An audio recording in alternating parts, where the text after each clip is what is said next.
देखिए, आज भी हम तुल्य धारिता ज्ञात करेंगे। परिपथ का तुल्य धारिता कैसे ज्ञात किया जाता है, ठीक है। दो वीडियो हम लोग इस पर, दो क्लास भी हम लोग पढ़ चुके हैं। तुल्य धारिता का ये तीसरा क्लास है, ठीक है।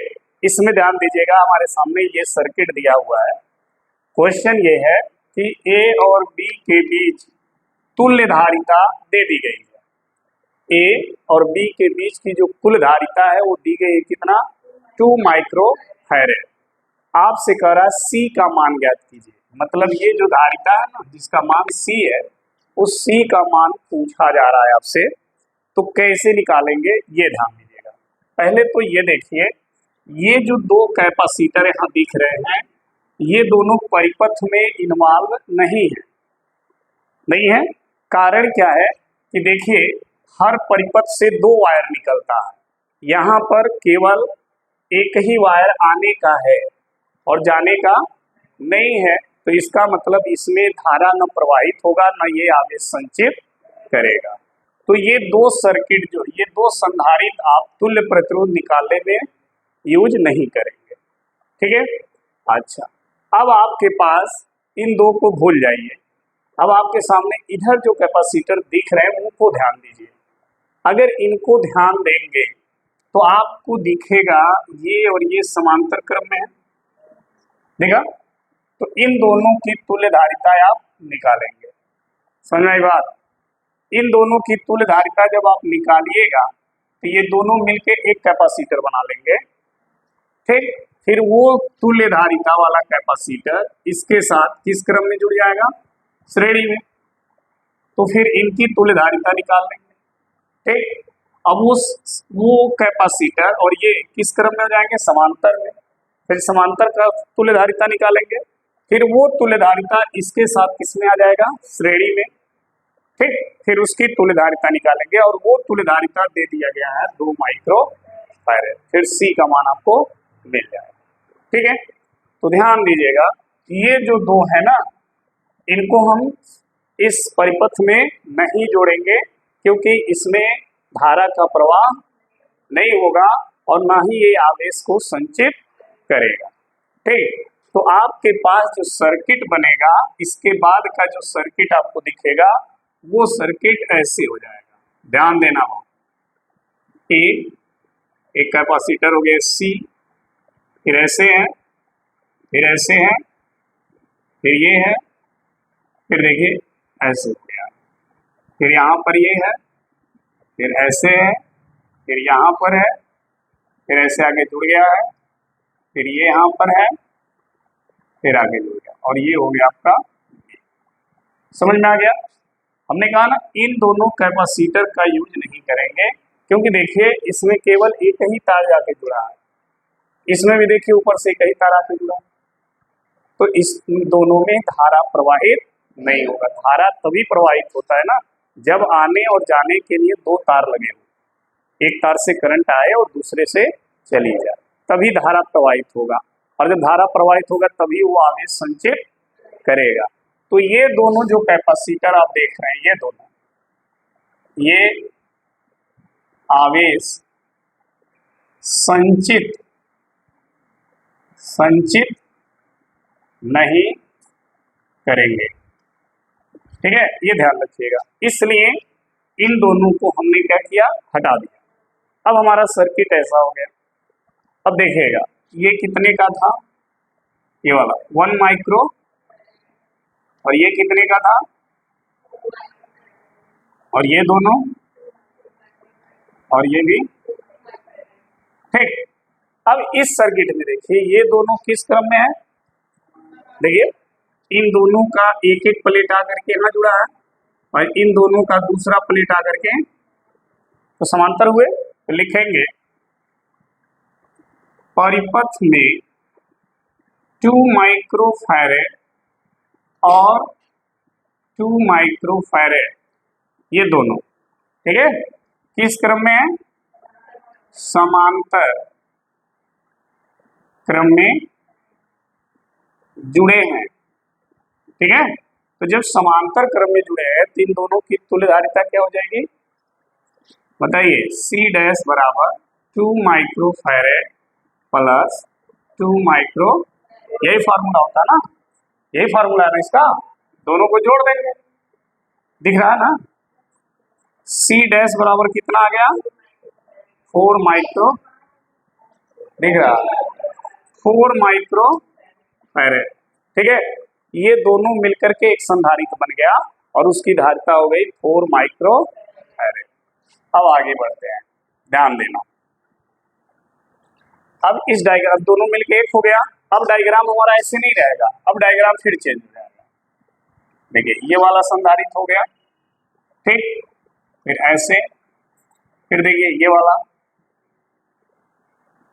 ये वाला है 1 माइक्रो फैरेड, फिर ठीक है। अब देखना ये दोनों मिलके एक हो गया है, समझना इस चीज को। अब ये दोनों मिलके एक बन गया और ये हो गया B, समझा गई बात। अब भाई दोनों मिलके एक बन गया जिसकी धारिता कितनी हो गई, और इसकी धारिता तो ऑलरेडी दिया है, ठीक।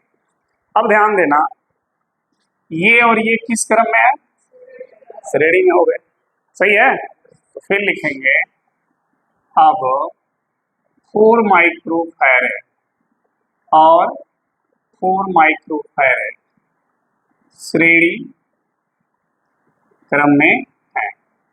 तो श्रेणी क्रम की तुल्य धारिता 1/C डबल डैश, क्योंकि एक बार तो डैश हो गया, बराबर हो जाएगा 1/4 प्लस 1/, तो 1/C डबल डैश बराबर हो गया 2/, ये और ये कट जाएगा, तो 1/C डबल डैश बराबर हो गया 1/, तो C डबल डैश बराबर कितना हो गया, समझ में आ गई बात, ठीक है। अब इन दोनों की तुल्य धारिता निकल गई। अब ये दोनों मिलके एक संधारित्र बना लेंगे। तो अब जो डायग्राम हमारा आएगा, यहां तक देखें, हो गया। इसके बाद ये है, अब डायग्राम फिर चेंज होगा। अब कैसा हो जाएगा देखो, इसके नीचे लिख रहे हैं, ये हो गया आपका, ये था ये हो गया, फिर ऐसे है, फिर ऐसे है, ठीक, और ये दोनों मिलकर के एक बना लिया, समझ में आ गई बात। और ये हो गया B, दोनों मिल गए ना, एक बना लिए जिसकी धारिता हो गई 2 माइक्रो और इसकी धारिता है, और ये है C, ठीक। अब ध्यान दो, ये और ये किस क्रम में हो गए, समांतर, दिख नहीं रहा है, इसका एक प्लेट आगे यहाँ जुड़ा और इसका भी देखो एक प्लेट आगे जुड़ा, दूसरा प्लेट इसका देखो यहाँ आगे जुड़ा, इसका भी आगे जुड़ा, तो ये दोनों किस क्रम में हो गए। तो फिर लिखेंगे अब 1 माइक्रो फैरेड और 2 माइक्रो फैरेड किस क्रम में है, समांतर क्रम में है। तो जब ये समांतर क्रम में हो गए तो इनकी तुल्य धारिता C ट्रिपल डैश बराबर क्या हो जाएगी 1 प्लस, यानी कुल कितना हो गया, समझ में आ गई बात, नहीं दिख रहा, यहाँ तक हो गया ना। इन दोनों को जोड़ दीजिए, C ट्रिपल डैश बराबर हो गया 3 माइक्रो फैरेड, इन दोनों की तुल्य धारिता निकल गई 3 माइक्रो फैरेड। अब ये दोनों मिलके एक संधारित्र बना लेंगे। अब डायग्राम देखिए, ये A है, ये C है, और ये दोनों मिलके एक बना लिए, ठीक, ये हो गया B, और इसका मान है 3 माइक्रो। ये दोनों किस क्रम में आ गए, तो श्रेणी क्रम का फॉर्मूला लगा देंगे। अब C और 3 माइक्रो फैरेड किसमें है, श्रेणी क्रम में है, ठीक है। तो इनका तुल्य धारिता 1/C 4 डैश कर दीजिए, 3 ठो तो हो गया है, नहीं 1/C 4 डैश हो गया बराबर 1/C प्लस 1/3, ठीक है, यहां तक समझ में आया। अब देखिए A और B के बीच की तुल्य धारिता दी गई है 2 माइक्रो फैरेड, तो C जो 4 है ना, इसी का मान है वो 2 माइक्रो फैरेड, समझ में आएगा। यहाँ दे दिया, देखो A और B के बीच की तुल्य धारिता इतनी है, और A और B के बीच की तुल्य धारिता ये हम निकाल रहे हैं, यही तुल्य धारिता है C4, इसी का मान दिया है कितना बराबर 1/c/1/c 1/3 को इधर भेज दो तो 1/c बराबर क्या बचेगा 1/2 माइनस 1 बचा। ध्यान देना यहाँ से। अब इसके आगे त्रियक गुणा कर दो तो 1/c बराबर हो जाएगा 3 माइनस 2/6। सही है, त्रियक गुणा करो 3 × 3 2 × 2/6 3 में से 2 गया तो 1/6। तो c का मान कितना आया, समझ में आ गई बात। तो इस c का मान आएगा टोटल 6 माइक्रो फैराड। ठीक है, ऐसे इसको हल करना था डायग्राम को। समझ में आ गई बात, कर डालिए कापियों की रख करके। देखिए ध्यान से, इधर बोर्ड पे पूरा फोकस करके रखिएगा। ये अगला प्रश्न है आपके लिए। सर्किट दिख रहा है, ठीक है।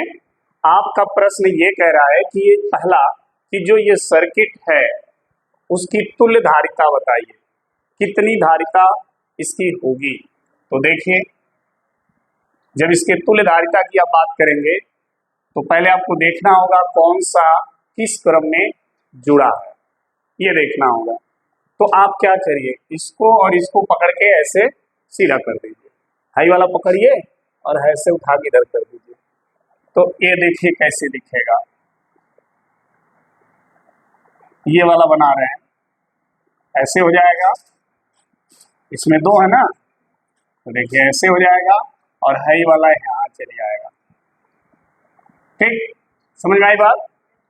ऐसे हो गया ये वाला, और फिर यहाँ से हाई वाला जुड़ेगा आपका ऐसे, और यहाँ आ गया दूसरा टर्मिनल। ठीक है, समझ में आ गई बात। क्या हुआ, हमने कहा इसको पकड़ो और इसको ऐसे ले जाओगे इधर, तो यहाँ से ये सीधा हो जाएगा, ऐसे हो जाएगा, नहीं हो जाएगा। देखो, नहीं समझे, अरे भाई हाई पकड़ो है यहाँ से और इसको उठा के ऐसे ले जाओ, तो यहाँ आकर के ये क्या होगा, ऐसे हो जाएगा ना। वही तो हुआ, देखो। अरे देखो इसमें कितने संधारित्र हैं, 3 हो गए ना। तो ये जब ऐसे जाएगा तो हाई दोनों ऊपर आ जाएंगे, सॉरी हाई दोनों ऊपर आ जाएंगे और हाई एक कहाँ जाएगा, अब समझ में आया, ऐसे हो जाएगा। सही है ना।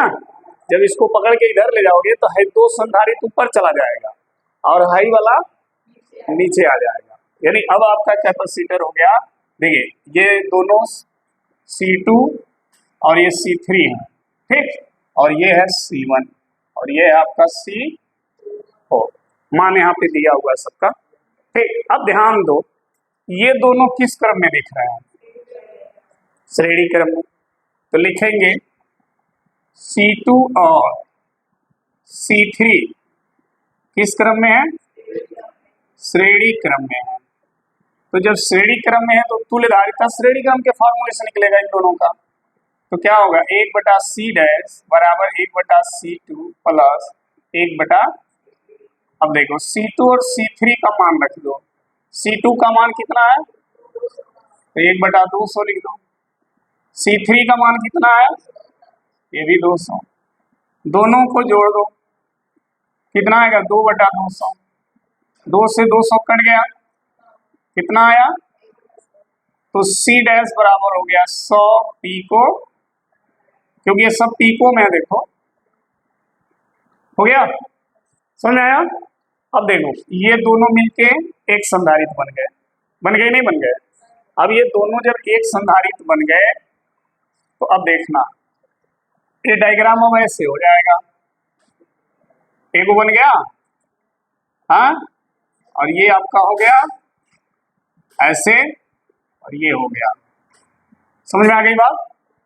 ये दोनों मिलके एक बन गए ना, और उसकी कुल धारिता कितनी हो गई, ये हो गया C डैश जिसका मान है 100 पिको फैरेड, और ये है आपका C1 और ये है आपका।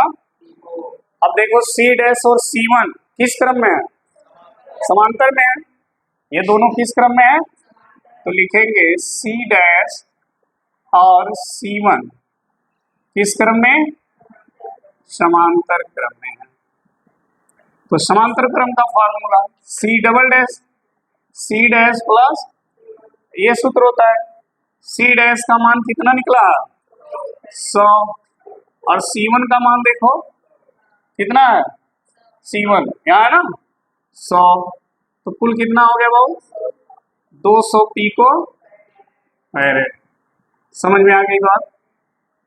इन दोनों की तुल्यधारिता निकल गई। अब ये दोनों मिलके एक बन गए, सही है, ये दोनों एक हो गए। तो जब दोनों एक हो गए तो अब डायग्राम ऐसे बन गया, बना?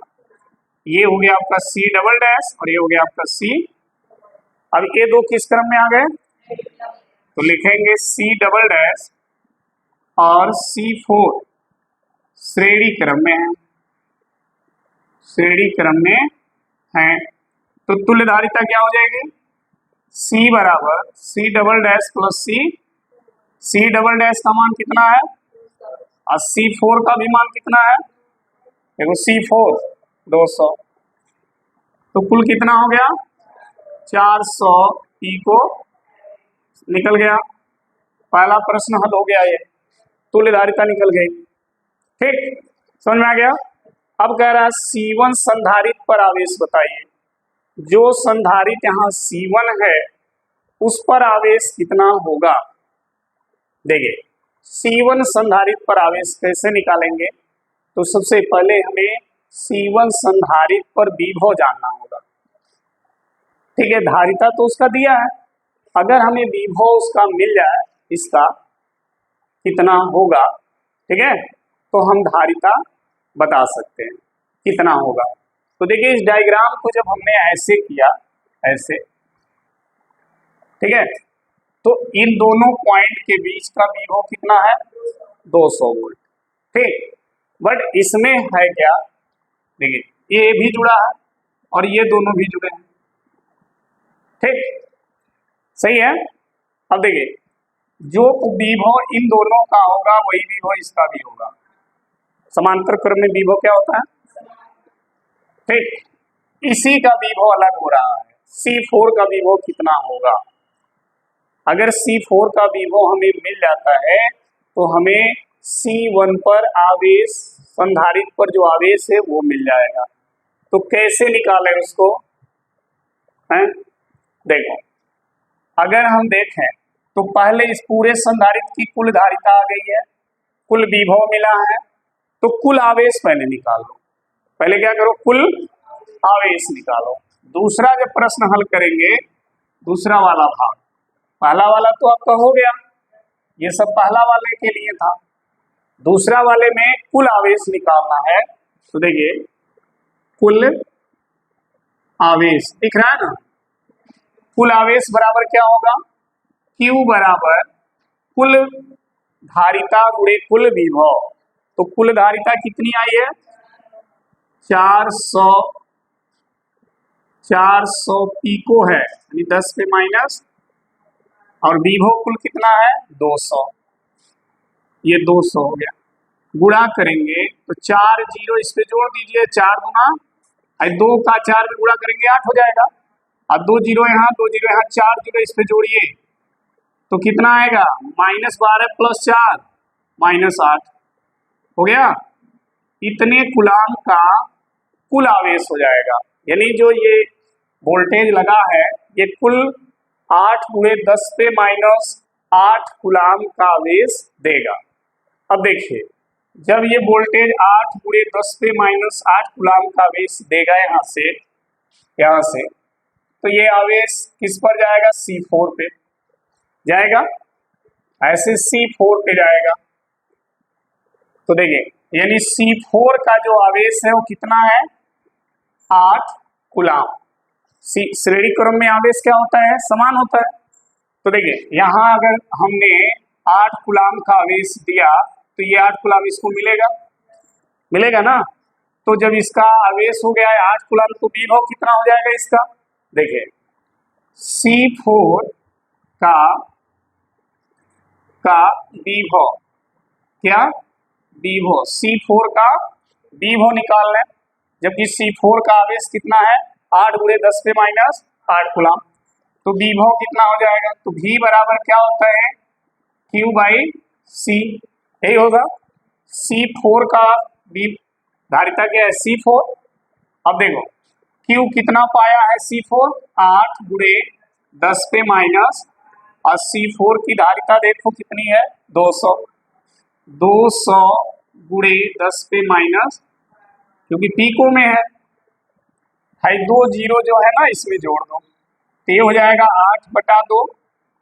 और जब भाई 2 जीरो जोड़ोगे ऊपर देखो 10 पे माइनस 8 है भाई, 2 जीरो जब इसमें जोड़ोगे तो -12 और -2 -10 होगा, और -10 जब ऊपर जाएगा तो +10 हो जाएगा। 2 से 8 कट जाएगा कै बार में 4 बार, तो 4 गुणे भाई घट के कितना आया 2। ठीक है, समझ में आ गई बात। 4 गुणे 10 पे 2 घात किसका विभव हो गया C4 का। ठीक है, C4 का विभव कितना आ गया 4 गुणे 200। गलत हो रहा था, कुल विभव ही 200 है और ये 4 गुणे 200 का मतलब 400 वोल्ट है। देखो कहीं गलत हो रहा क्या है, 4 जीरो है ना, इसमें हमने जोड़ दिया तो -12 और +4 तो -8 हो गया। C4 का मान इतना है 200 पिको फैरेड है, -12 2 जोड़ दिया -10 ऊपर गया तो +10 -8 10 इतना आ रहा। V का मान आ रहा है 4 गुणे 10 पे 2 घात, किसके लिए C4 के लिए, यानी इसका विभव हो गया 4 गुणे 10 पे 2 घात, और कुल विभव ही है 200 वोल्ट। नहीं कहीं गलत हो रहा है क्या भाई, कुल धारिता हमारी कितनी आई है 400 ना, तो कुल आवेश कितना हो गया पिको में है, तो कुल आवेश बराबर होगा कुल धारिता गुणे कुल विभव। तो 2 4 गुना 8 4 जीरो उसमें जोड़ा, सही तो आ रहा है, फिर गलत कहाँ हो रहा है।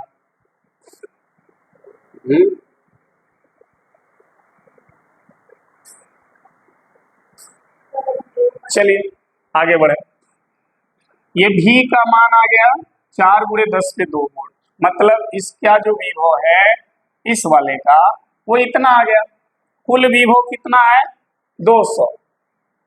ठीक, तो अगर इसके विभव को इसमें से घटा दें तो केवल इसके और इसके बीच का विभव बचेगा ना, तो लिखेंगे C1 का विभव, तो C1 का विभव कितना हो जाएगा, तो देखिए C1 का विभव V1 बराबर समझना 4 गुणे 200 2 घात -200, तो कितना आएगा कुल 200 वोल्ट, यानी भी इसका जो विभव आएगा इसका कितना आएगा 200 वोल्ट।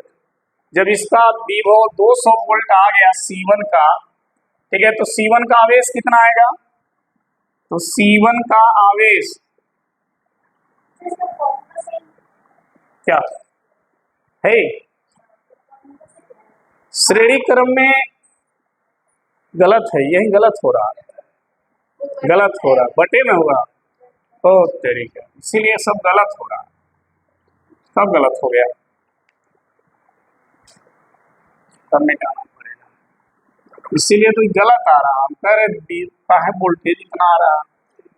देखिए तो श्रेणी क्रम में हो गया ये, अब ये आएगा 1/C बराबर 1/C double dash plus 1/C4, 1/C बराबर C डबल डैश का मान कितना आया है 200 और इसका भी मान कितना है 200, दोनों का हर बराबर है, तो 1/C बराबर आएगा 2 इससे ये कट जाएगा तो 1/100, यानी C बराबर हो गया 100 पिको, यानी इस परिपथ का कुल जो धारिता है वो 100 पिको फैरेड हो गया।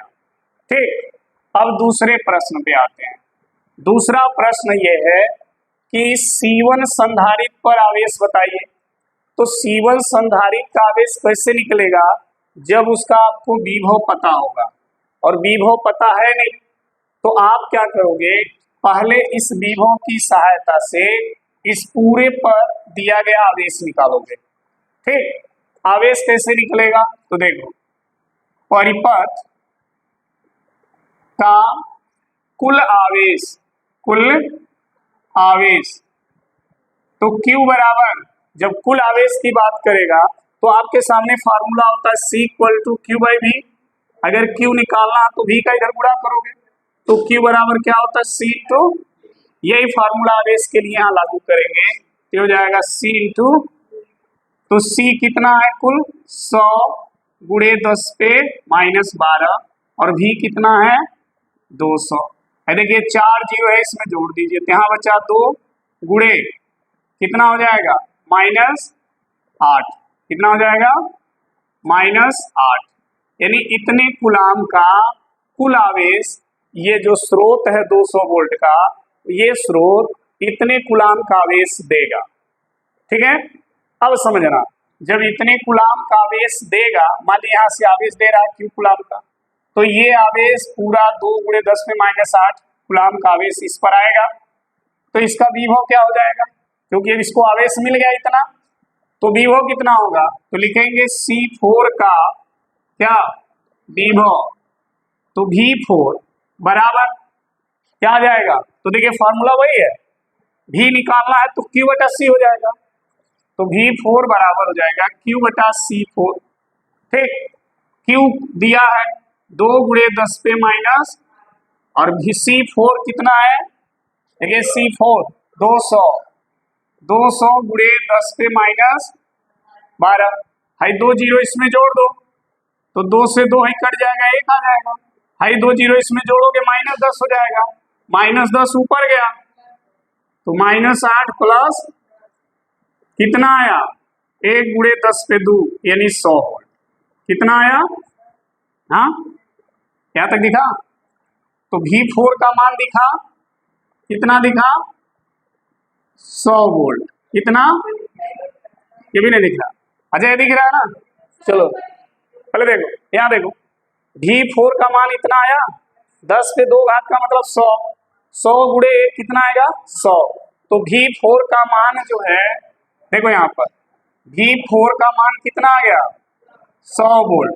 कितना आ गया 100 वोल्ट आ गया, यानी इस संधारित्र का विभव निकल गया, कुल विभव कितना था 200 में से 100 ले लिया तो बचा कितना 100, यही 100 वोल्ट इसके लिए भी होगा और इनके लिए भी होगा, क्योंकि ये दोनों समांतर में है, समझ गई बात। तो देखिए C1 का विभव, C1 का विभव, तो जब C1 का विभव निकालोगे V1, तो 200 में से V4 क्या करोगे, तो 200 माइनस V4 का मान 100 है, तो कितना आया 100 वोल्ट, समझ में आया, यानी C1 का विभव निकल गया कितना 100 वोल्ट, तो कह रहा C1 कितना आवेश संचित करेगा, तो आवेश अब इसका निकल जाएगा, तो देखिएगा ऐसे लिखिएगा, ऐसे लिखिएगा, ऐसे, फिर ये लिखिएगा, फिर यहां से लिखिएगा, तो देखना ध्यान से, C1 द्वारा संचित आवेश कितना आवेश संचित करेगा, तो Q1 बराबर C1 इंटू V1, C1 कितना है, देखिए C1 कितना है 100 पिको यानी 10 पे माइनस, और V1 कितना है 4 जीरो इसमें जोड़ दो, 4 जीरो इसमें जोड़ो, 100 इसका 2 जीरो इसका, 4 जीरो जोड़ोगे तो 1 गुणे 10 पे माइनस कितना आएगा 8, यानी इतने कूलाम का आवेश संचित करेगा, Q1 का मान इतना होगा। ठीक है, Q1 का मतलब समझिए, ये जो C1 है, ये C1 इतना आवेश संचित करेगा, ये हो गया दूसरा। ठीक, इसके बाद तीसरा भी अभी बचा है, हाँ तीसरा नहीं है तो इसको नोट कर लिए, देखिए नोट करने का तरीका समझिए, ये आपका प्रश्न है यहाँ तक, ये प्रश्न, फिर ऐसे उतारते आइएगा यहाँ तक, फिर ऐसे, फिर ऐसे, फिर यहाँ के बाद यहाँ, फिर ये, ठीक, नोट कर डालिए, तब तीसरा क्वेश्चन सॉल्व कर लो। चलिए देखिए इसका तीसरा भाग जो है उसको समझिए, 2 भाग तो हो गया इसका, तीसरा भाग देखिए, यहीं पे तीसरा क्वेश्चन देखो ध्यान से। संयोजन की कुल ऊर्जा बताना है, कुल ऊर्जा, संचित ऊर्जा, संयोजन की कुल संचित ऊर्जा। ठीक, तो ऊर्जा का सूत्र क्या होता है, हाफ सी वी, यही होता है ना, हाफ सी वी स्क्वायर। तो संयोजन की कुल धारिता, सी का मान आया होगा कहीं ना, सी का मान देखो कहाँ गई लो, हाँ कहाँ, यहाँ पे, यही कुल संयोजन की कुल धारिता है।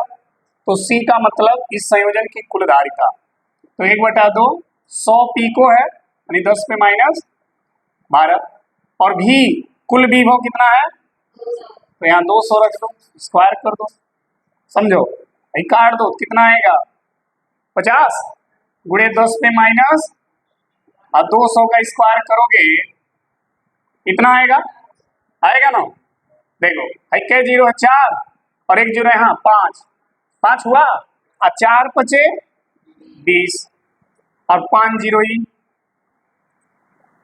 हो गया। देखो इसका इसमें जब गुणा करोगे इतना आएगा, 4 0 और 1 0, 5 0 हो गया, अब 5 चौके 20 हो गया, एक 6 0 हो गया, गुणे 10 पे माइनस, अब ये 6 0 इसमें जोड़ दो, तो 2 गुणे 10 पे माइनस 6 0, यही हो जाएगा कुल संचित ऊर्जा। ठीक है, समझ आ गया। कुल संचित ऊर्जा का मतलब संयोजन की कुल धारिता जिसका मान है 100 पिको फैरेड, और कुल विभव यानी 200, मान रख के हल कर दीजिए, तो ये पूरा संयोजन कितनी ऊर्जा संचित करेगा वो आपको मिल जाएगा। ठीक, हाँ, जे मतलब जूल, ऊर्जा जूल में मापा जाता है ना, इसलिए जे लिखा गया, जे फॉर जूल। हाँ ठीक है, जूल जूल जूल, ठीक है। तो इसके आगे कल हम एनसीईआरटी के न्यूमेरिकल लेके मिलेंगे। हाँ हाँ, यू, हाँ इसको माइक्रो लिख सकती हो, 2 माइक्रो जूल लिख सकती हो, या 2 गुणे 10 में -6 भी लिख सकती हो, कोई डाउट नहीं। ठीक है, तो फिर कल मिलेंगे एनसीईआरटी लेकर के, तब तक के लिए धन्यवाद।